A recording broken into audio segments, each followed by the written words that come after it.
Good evening, ladies and gentlemen. This is Al Zucaro, and welcome to Citizens of the World, brought to you by Fugazi International Travel. That's www.fugazitravel.com. As you know, we are located here in Boca Raton, Florida, and it is a very, very interesting week. Early voting has started. As you can see, I have voted. And I first went to attempt to vote on Saturday morning, the first day the polls opened here in Florida, and I actually was quite surprised that at 7:15 in the morning the line was around the corner. I then went again on Sunday, didn't try to vote, but again the line was around the corner. And then today I went, and the line was relatively modest at 6:45 this morning.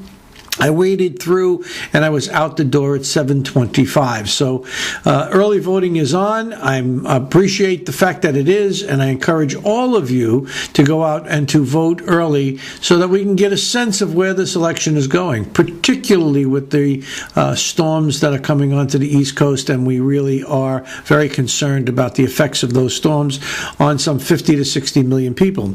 In today, we will be covering a number of topics. First topic that we're going to talk about in a few minutes is retail stores and the kinds of contributions and political bends that they have. We have Tony Macaluso, who's traveling the world, and he has left us an item to play for today. In Fireworks and Politics, we're going to be covering two items. One is going to be the notion of civil unrest to win the presidency, and the other is going to be the notion as to whether or not we have a Saudi plant in the White House. And then finally, in Chaos and Kudus, or Kudus and Chaos, we're going to be playing a small video clip presented by Parenting Magazine on some of the insights that young children have and the things that brings them to the table with regards to elections. So with that said, we'll be right back, and we thank you for joining us. Again, this is Al Zucaro from Boca Raton, Florida, Citizens of the World. We are, all of us, the residents of a swiftly shrinking globe, where what was once local is fast becoming global, and our decisions and opinions resonate well beyond our own borders. Join me each week, your host, Al Zucaro, from the epicenter of the Western Hemisphere, Boca Raton, Florida, in sunny South Palm Beach County, for a pointed look at politics, immigration, culture, and what it means to be a citizen of the world. Well, welcome back, folks, and we're going to go on to our commentary of the day. This section of the show is brought to you by alzucaro.com. That's me. My website is www.alzucaro.com, and of course, we are an immigration law firm, and we look forward to hearing from you. But, you know, this is election week, and one of the things that has been quite interesting that has come up recently is the item of who contributes what to whom. So one of my viewers, and I thank her very much, sent me a list of shopping experiences. It says, Americans can now determine where to shop and spend their money based upon political contribution. The election cycle, political donations, as reported by the Center for Responsive Politics. And we'll go down a list of those that contribute mostly in Republican and Democrat terms. For instance, Costco's. I go there all the time, but I'm going to have to rethink this. They donated $250,000, round figures, $250,000, 99% of which went to Democratic candidates. Rite Aid, $517,000, 60% to Democrats. Let's go. Martha Stewart Living, $153,000, 99% to Democrats. Estee Lauder, $448,000, 95% to Democrats. Calvin Klein, $78,000, 100% to Democrats. Levi Strauss, $26,000, 97%. Let's see who has done some of the Republican side of the equation. Walmart, $467,000, 97 went to Republicans. Kmart, $298. Nope, again, I'm wrong. Kmart, 524,000. 86% went to Republicans. Home Depot, $298 went to Republicans. Target, 226, 70% to Republicans. And on and on. I mean, it's just very impressive how much money is being contributed here. In the spirits world, Southern Wine and Spirits down here in Florida, 213,000, 73% went to Democrats. Joseph E. Seagram's, $2 million plus, 67% went to Democrats.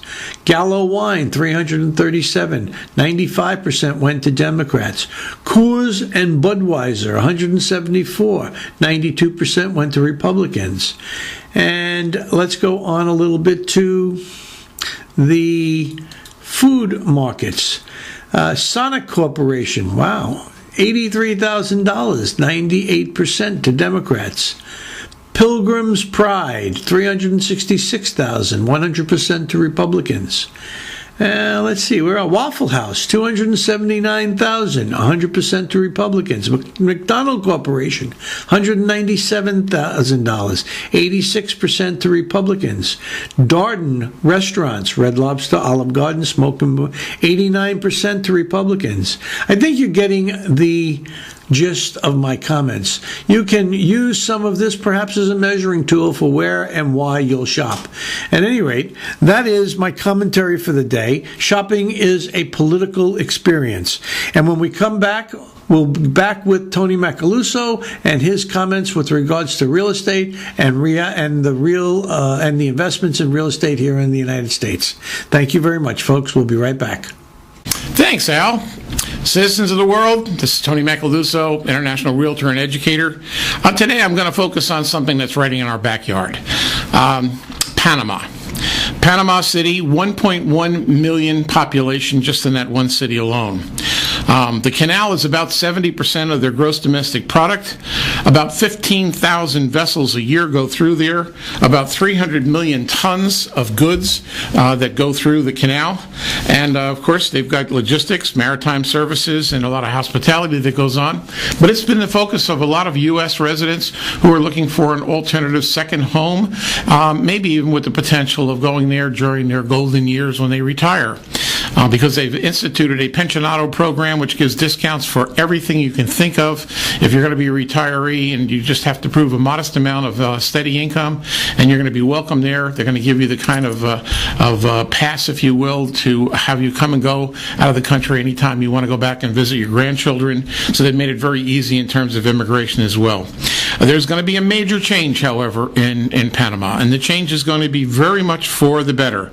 By 2014, and it might be a little delayed, they announced that they're having some construction issues, but by 2014, the new canal, the new, bigger, wider, and more capacity offering canal is going to be in place.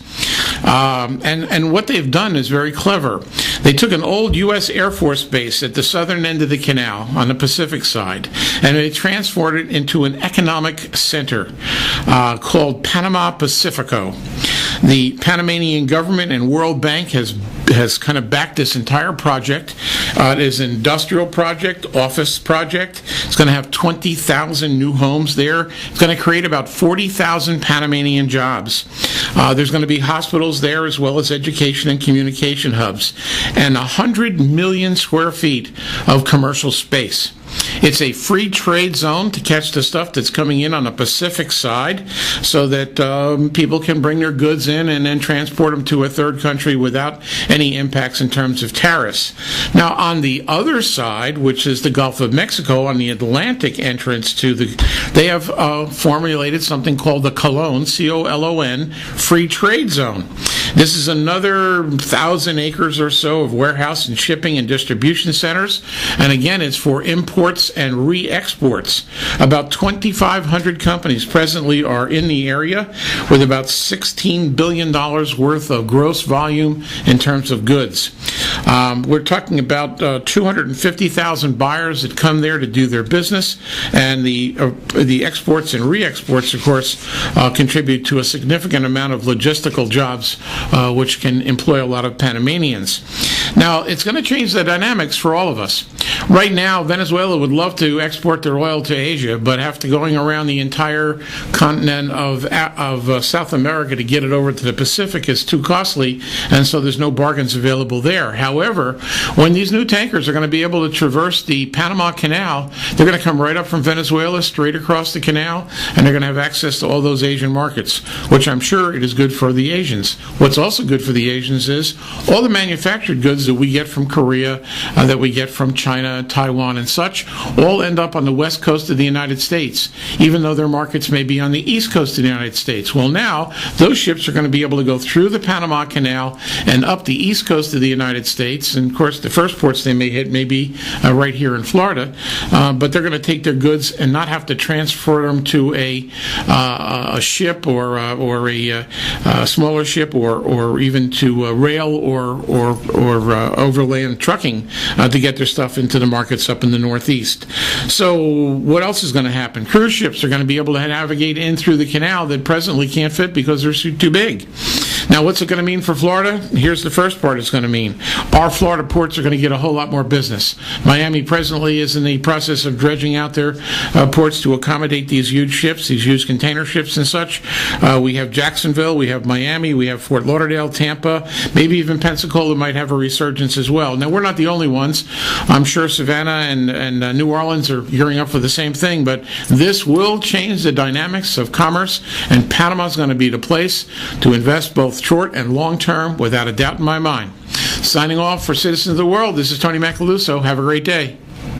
Well, welcome back, folks, and thank you, Tony, for your insights with regards to real estate and its market here in South Florida and in the United States. Now, we're moving on to fireworks and politics, folks. This portion of the show is brought to you by Palm Beach Regional Center. That's www.palmbeachregionalcenter.com, and you can locate us on the web. And, of course, we are in the business of attracting foreign investment capital and creating jobs here in America. Well, I have two items I want to talk about today. The first one, my friend Glenn Beck, who I've met on a couple of occasions, a very interesting man, probably one of the most well-read, most opinionated people that I know, has been talking a lot about civil unrest. He's been talking about the unions. He's been talking about the Black Panther Party. He's been very vocal about it. Well, I actually am a proponent of some of the things that he says. And just recently, as we approach this election, I find that the more likely it is that the president loses, the more likely it is that we will experience civil unrest.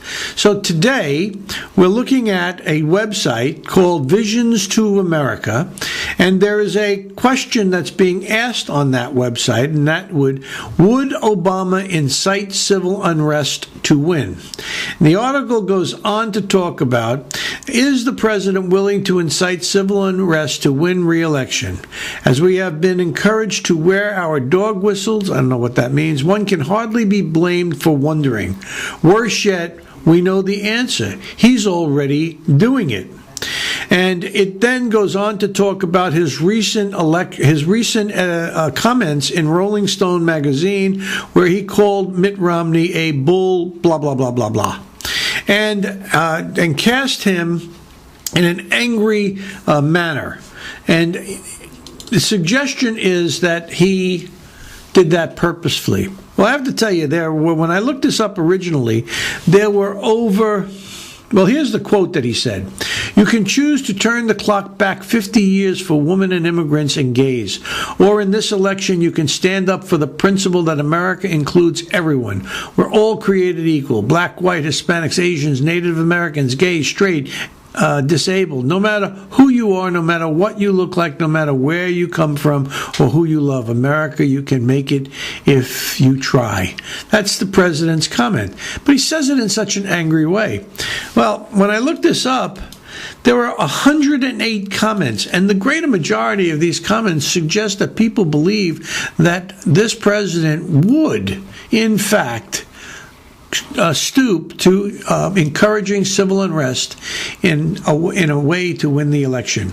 And don't forget, a couple of weeks ago, I reported the executive orders that in the context of civil unrest, he can declare martial law. We are in very dangerous ground here.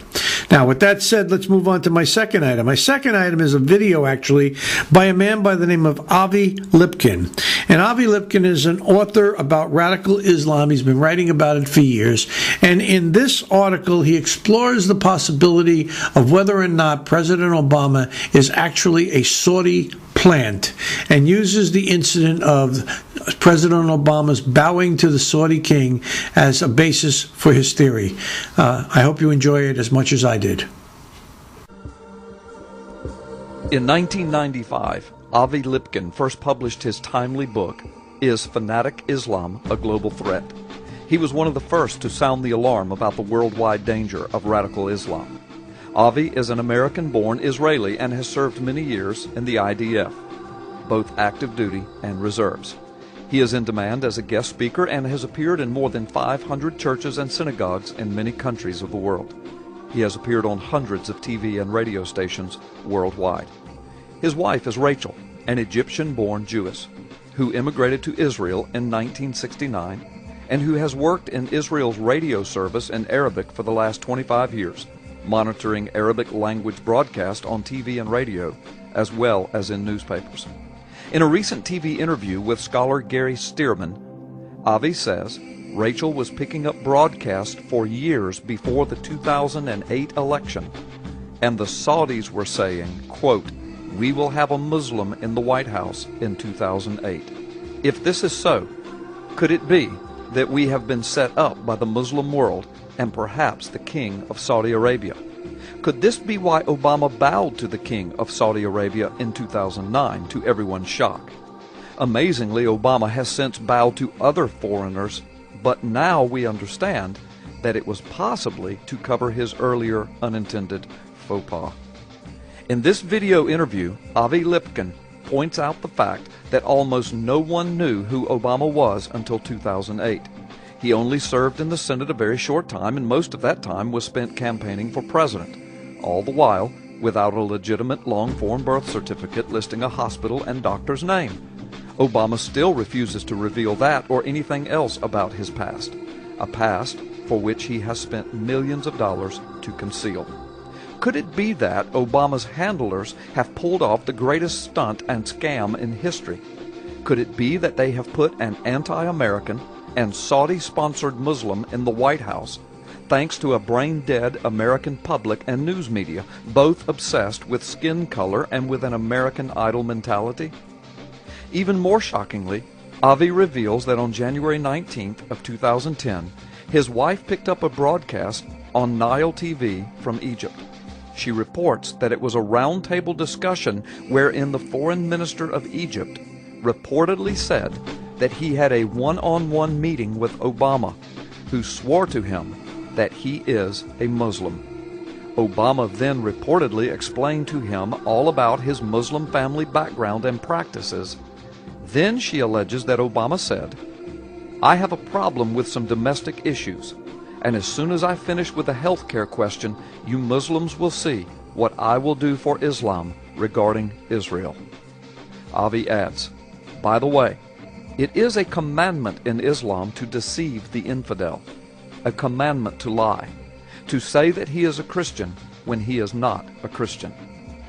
Could it be that Barack Obama is in the White House to represent Saudi Arabia's interests? Considering all the information that he has amassed on this topic so far, Avi Lipkin seems to think so.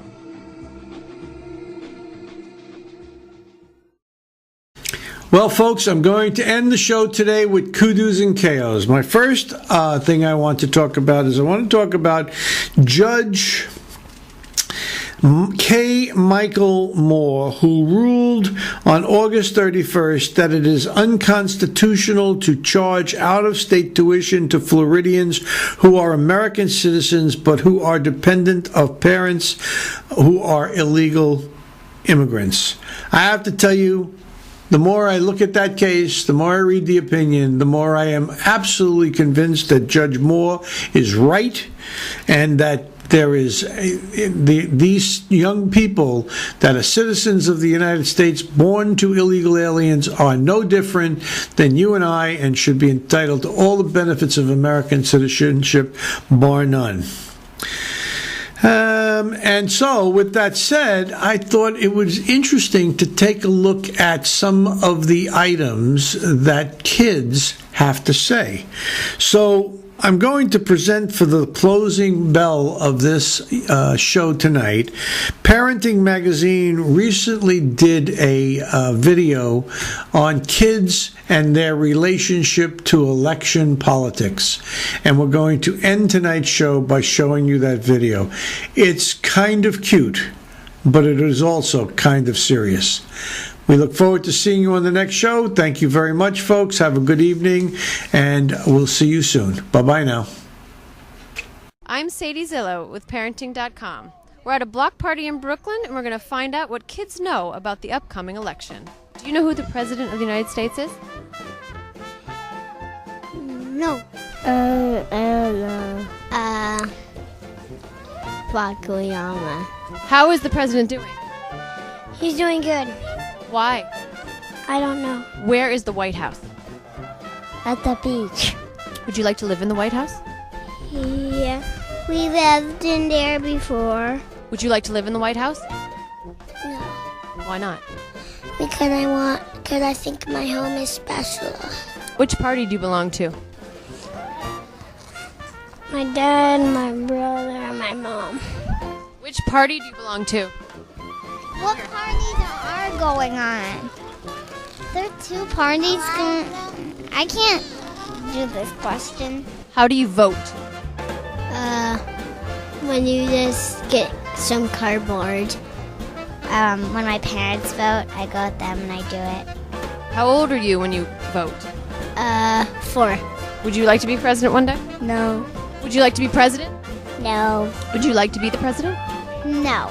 I think Wonder Woman should be president. If you were to look into the camera and pretend you were talking to the American people, what would you say? Hello? I come in peace. I think my speech will be about no cigaretting. Maybe if they don't know my language, I could just like that. Give us the speech right now about no cigaretting.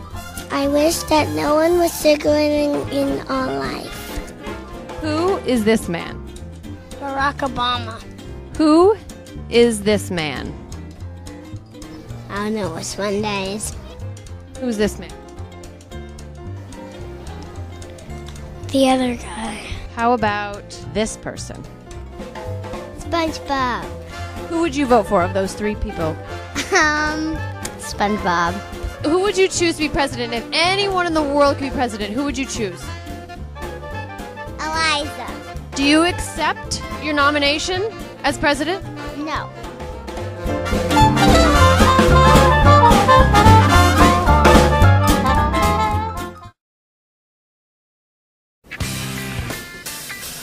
We are, all of us, the residents of a swiftly shrinking globe, where what was once local is fast becoming global, and our decisions and opinions resonate well beyond our own borders. Join me each week, your host, Al Zucaro, from the epicenter of the Western Hemisphere, Boca Raton, Florida, in sunny South Palm Beach County, for a pointed look at politics, immigration, culture, and what it means to be a citizen of the world.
Wow, what was I thinking? This hurts. Oh no, girls. Keep it cool, eye contact. They see me. They see me. Ow, ow, ow, ow, ow, ow, ow, ow, ow. Look, he's getting a mommy tattoo. Ow, ow, ow. Am I crying?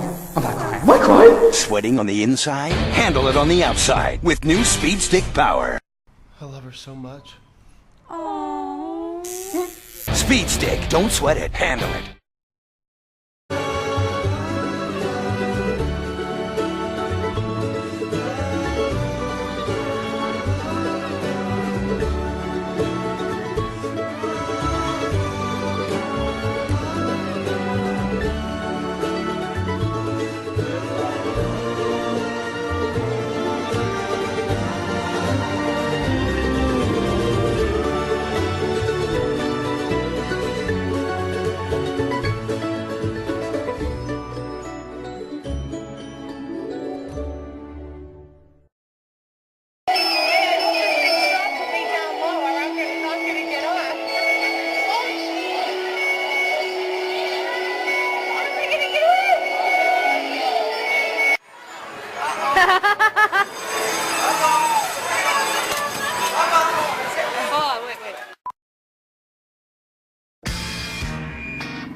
When I discovered the wonder of the path was easier to see.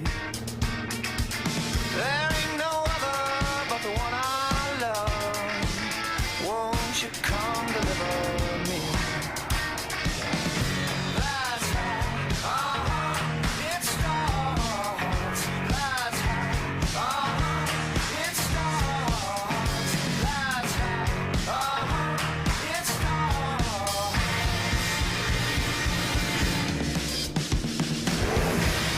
Everyone has an inner Mustang.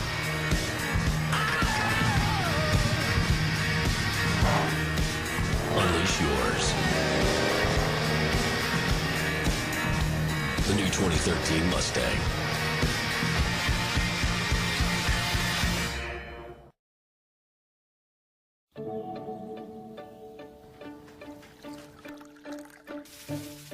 It starts as a day, like any other.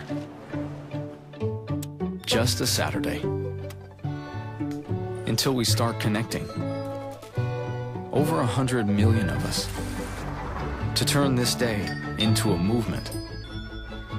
Where the small shop across the street gets big support across the nation. A day where communities prosper and main streets start booming. Because when we all come together, that's the power of all of us. That's the power of all of us. Power of all of us. Amazing things happen.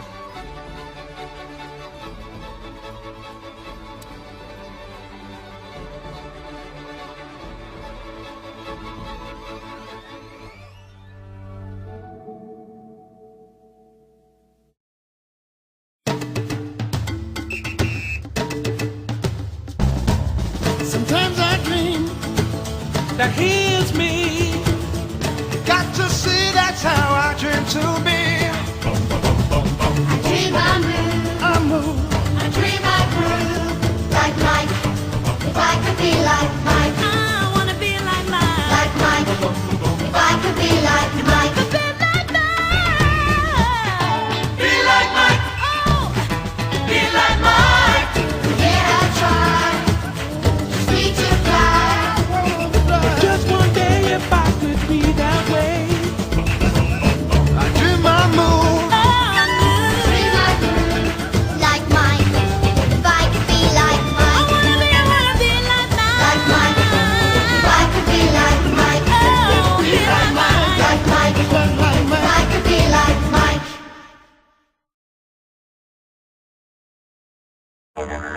About 1,000 miles from the everyday, there's a place that's a bit more adventurous. And you don't have to catch a plane to get there, you've just got to think Australian. Come on into Outback Steakhouse, where our brand new menu is unlike anything you've ever explored, at prices that have travelled down under too. 15 meals under $15, starting at $9.95. It'll make you happier than a koala up a gum tree. Live adventurous. Go Outback.